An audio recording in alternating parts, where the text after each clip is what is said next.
Buenos días, mi nombre es Andrés Marmolejo y junto con mi grupo, Carolina Espinosa, Carlos Martín y Sofía Ortega, les vamos a exponer sobre los cerámicos en la industria de la construcción. Primero que nada les vamos a hablar sobre las aplicaciones en la industria. En la industria de la construcción, como es un sector tan amplio, los materiales cerámicos siempre han sido, han tenido un rol protagónico en la elaboración de los productos importantes en este sector. Algunos de una forma muy directa, como suelen ser los ladrillos, las tejas, las baldosas, los tubos, adobes, azulejos, porcelanas, vidrios, entre otros. Además de esto, cabe recalcar que también tienen un rol protagónico en labores que están un poco más allá de la construcción, como pueden ser la parte de darle vida a los espacios, lo que viene siendo la decoración de los mismos. Entonces los podemos encontrar en bañeras, jarrones, macetas, recubrimientos de paredes, mesones de baño, etc. Mil y un piezas que hacen parte de la casa más allá de su infraestructura. Ahora bien, vamos a explicar un poco de los materiales que están alrededor de esto, así que comenzamos con la arcilla. Es uno de esos materiales que se utilizan desde hace milenios para la fabricación de tejas, ladrillos, alfarería, etc. El caolín es arcilla muy pura que se utiliza para la fabricación de porcelana. La tierra de batán es una arcilla esmética o detergente que tiene propiedades de absorber las materias grasas. La bentonita es una arcilla rica en magnesio que mezclada con agua da un barro tixotrópico que se utiliza para la ejecución de sedimentaciones especiales. Ahora bien, las tejas. Estas piezas son de barro cocido de forma canalada y se usan para cubrir y resguardar techos, armaduras o cubiertas de los edificios. También existen tejas de carácter decorativo, las cuales pueden lograr unos acabados preciosos y sirven para darle vida a la estructura de la casa. Las tejas se clasifican en curvas o planas. Las curvas pueden ser árabes y flamencas, siendo las árabes acanaladas y las flamencas con sección D en forma de S. Estas deben ser impermeables, resistentes y de sonido claro al chocarlas. Los ladrillos. Esta pieza de cerámica es generalmente ortogonal y se utiliza en la construcción, cuya dimensión máxima es menor o igual alrededor de los 29 centímetros. El ladrillo se utiliza para la construcción de muros, tabiques, incluso de arcos, bóvedas, escaleras y otras obras especiales. Según su forma y dimensiones, los ladrillos existen de tres tipos: los macizos, los perforados y los huecos. Baldosas. Son ladrillos delgados, pulimentados, finos y duros que sirven para pavimentar patios, aceras y azoteas o recubrir techos. Se fabrican con arcilla más pura y de tratamiento más delicado. A excepción de esto, el proceso es igual al del ladrillo. Muchas veces se les aplica barniz o esmalte y se deja una cara áspera con el fin de lograr mejor adherencia con los morteros. Las baldosas de barro cocido en los siglos X y XI se adornaban con dibujos geométricos, heráldicos o históricos. Generalmente son cuadradas, rectangulares o hexagonales. Tubos, pieza hueca, generalmente cilíndrica y abierta por ambos extremos, que se utiliza como medio de conducción o de productos pulverulentos. Se aplican generalmente en aguas negras, aunque estos han sido sustituidos por las de PVC.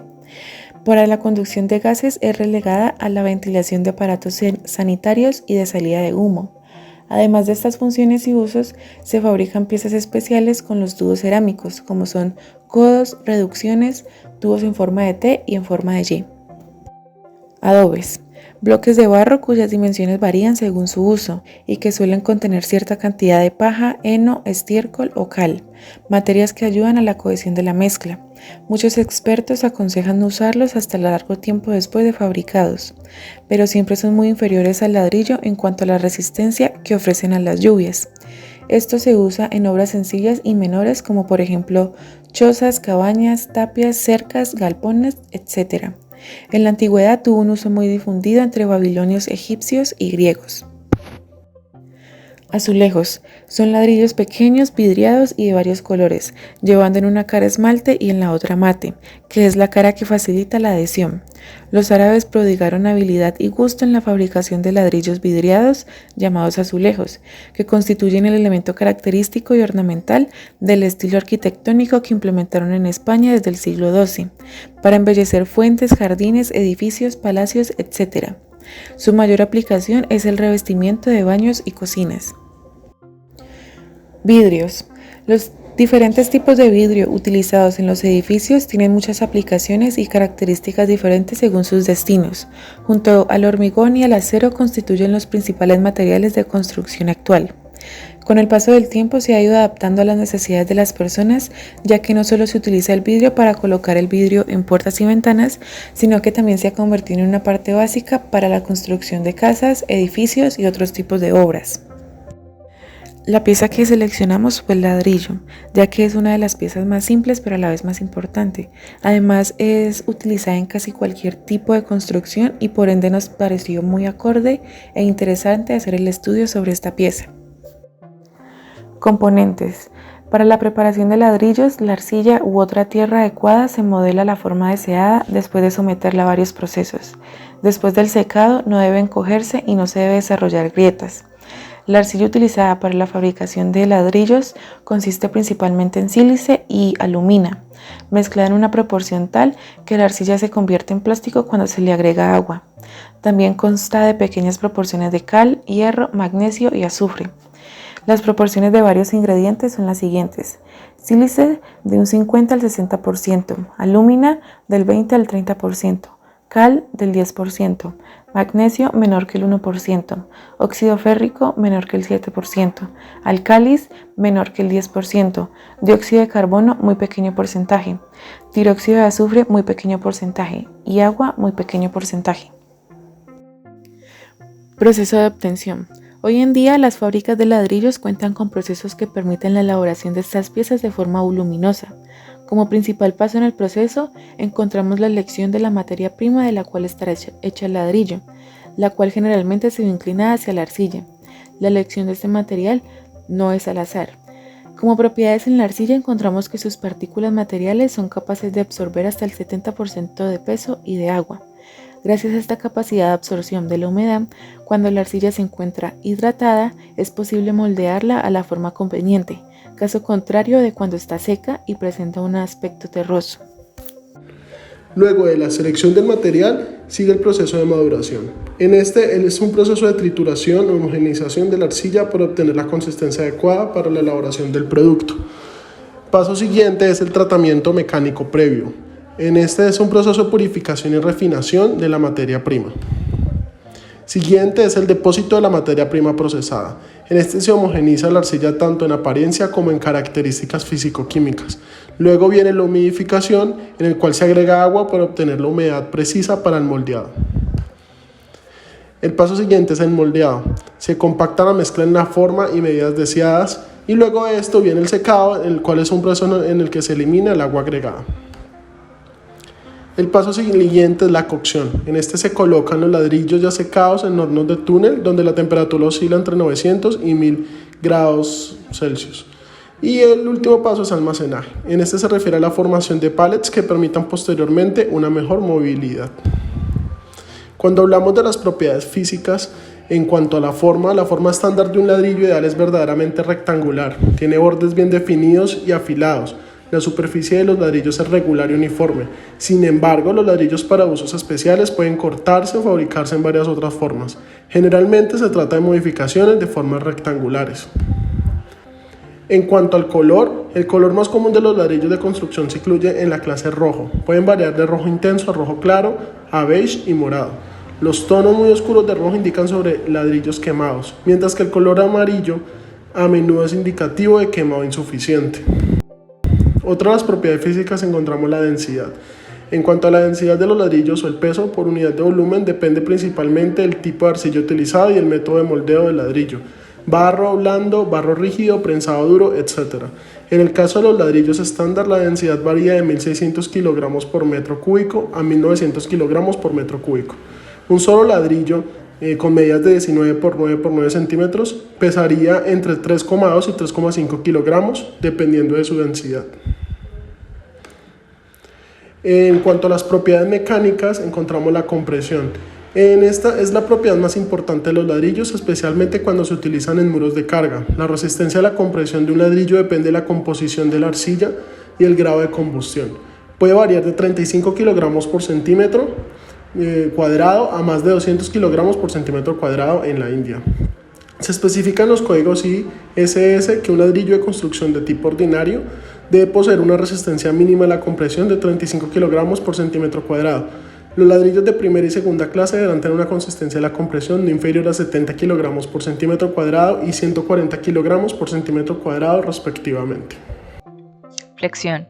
Los ladrillos se utilizan a menudo en situaciones en las que son posibles cargas de flexión en un edificio. Como tales, deben poseer una suficiente resistencia contra cargas transversales.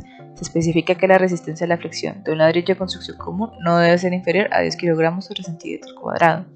Los ladrillos de la mejor calidad a menudo poseen una resistencia de la flexión superior a 20 kg sobre centímetro cuadrado. De manera similar, se requiere que un buen ladrillo de construcción posea una resistencia al corte de entre 50 y 70. Propiedades térmicas. Además de ser duros y resistentes, los ladrillos ideales también deben proporcionar un aislamiento adecuado contra el calor, el frío y el ruido. La conductividad térmica y acústica de los ladrillos varía mucho con su densidad y porosidad. Los ladrillos muy densos y pesados conducen el calor y el sonido a la mayor velocidad. Tienen, por lo tanto, malas cualidades de aislamiento térmico y acústico. Por esta razón, los ladrillos deben diseñarse de modo que sean ligeros y resistentes y proporcionen un aislamiento adecuado. Por durabilidad de los ladrillos se entiende el tiempo máximo durante el cual permanecen inalterados y resistentes cuando se utilizan en la construcción. La experiencia ha demostrado que los ladrillos fabricados correctamente se encuentran entre los materiales de construcción artificiales más duraderos. Su vida puede contar en cientos de años. La durabilidad de los ladrillos depende de algunos factores como valor de absorción, resistencia helada y eflorescencia. Valor de absorción. Esta propiedad está relacionada con la porosidad del ladrillo. La verdadera porosidad se define como la relación entre el volumen de poros y el volumen bruto de la muestra de la sustancia. La porosidad aparente, más a menudo llamada valor de absorción o simplemente absorción, es la cantidad de agua absorbida por la muestra de ladrillo. Esto se expresa en términos porcentuales del peso seco de la muestra. Resistencia a las heladas. El agua al congelarse se expande en aproximadamente un 10% en volumen y ejerce una presión del orden de 140 kg sobre centímetro cuadrado. Los ladrillos se utilizan en climas fríos. Su decomposición debido a este fenómeno de acción de las heladas puede ser un proceso común. Esto es especialmente así porque los ladrillos son materiales bastante porosos. Por lo tanto, es esencial que los ladrillos en estas áreas estén adecuadamente protegidos de la lluvia para minimizar la absorción. Eflorescencia es un proceso común de desfiguración y deterioro de los ladrillos en climas cálidos y húmedos. La superficie del ladrillo se cubre con manchas de sales de color blanco o gris. Estas sales están presentes en la arcilla del ladrillo original.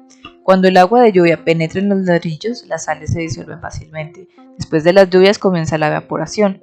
Las sales se mueven junto con el agua y forman finas incrustaciones en la superficie de los ladrillos. Las sales que comúnmente se precipitan durante la eflorescencia son sulfatos de calcio, magnesio, sodio y potasio. Microestructura del material. Las arcillas pertenecen a una clase particular de minerales denominados silicatos. La estructura está formada por un apilamiento de capas de tetraedros y octaedros formando estructuras laminarias. Las propiedades más destacadas de la arcilla están relacionadas con su naturaleza coloidal, su estructura cristalina, la fracción activa, su característica de plasticidad, su capacidad de absorción, intercambio iónico, su comportamiento tixotrópico, entre otros. Dependiendo del tipo de arcilla, es posible que se encuentre diferentes en el nivel de porosidad entre una y otra. La porosidad influye no solo en la absorción del material, sino también en su resistencia. Bueno, para la propuesta de los nuevos materiales, optamos por la implementación del vidrio como material para la elaboración de los ladrillos macizos, pero en este caso le dimos una vuelta y no los vamos a utilizar de forma estructural, sino que los queremos de uso decorativo. Esto pues reviviendo un poco las líneas del diseño del Art Deco, que busca pues estilizar los espacios y brindar un aire de elegancia a los mismos. Entonces pues el uso principal que queremos para este material es en muros divisorios que permitan generar una sensación de privacidad y cerramiento, además de que pues permitan pasar la luz entre diferentes estancias de la vivienda. De esta manera se permite que haya una economía o un ahorro del uso de electricidad en horas del día, además que facilite y mejora las condiciones de luz en viviendas largas o que cuentan con muy pocas entradas de luz pues. Su manufactura pues se realizaría mediante el procesamiento en un horno a 1482 grados Celsius del polvo de vidrio, que sería un material reciclado, arena, ceniza de sodio y piedra caliza principalmente para la elaboración del bloque, y su posterior pues unificación con demás elementos para la construcción del mural. Bueno, para la segunda propuesta, al igual que en la anterior, optamos más bien por un material que fuera de uso estético, no estructural. Entonces para este optamos con el cuarzo. Este material para la elaboración de ladrillos decorativos va pues en la misma línea del Art Deco, y pues su uso principal sería pues precisamente para los muros divisorios que permitan generar como esta sensación de privacidad y cerramiento, más no estructurales. Funcionarían más bien como lo hacen los panel yeso actualmente, únicamente para dividir, más no para soportar cargas específicas de compresión. Estos, a diferencia del vidrio, obviamente no tienen un paso directo de la luz, más por las características físicas del cuarzo permiten una cierta translucidad en ciertas partes de su estructura, lo que permite que por parte de la refracción la luz se disperse y proyecte los colores pues, del tipo de cuarzo que se vaya a utilizar. Entonces pues eso permite ambientar los espacios y agrega un valor en la parte de decoración bastante fuerte. Y eso sería todo por las propuestas.